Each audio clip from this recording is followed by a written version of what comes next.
Usai perpisahannya dengan Giselle, Gading tampak masih saja betah dengan status duda yang disandangnya.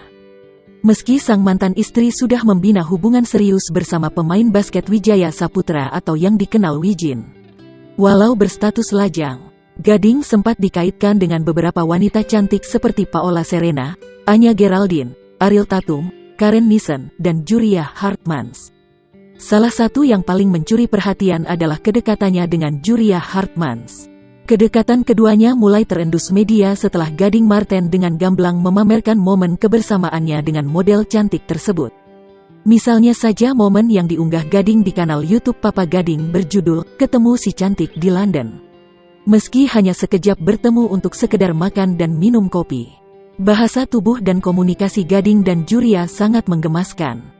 Selain itu, Gading pun sempat mengunggah video yang memperlihatkan momen saat Julia Hartmans tengah asik berjalan di pinggiran panti.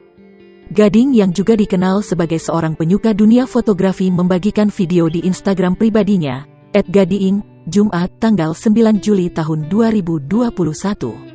Anak Roy Marten ini sering berkolaborasi dengan fotografer andalannya, Iqbal Wijayanto.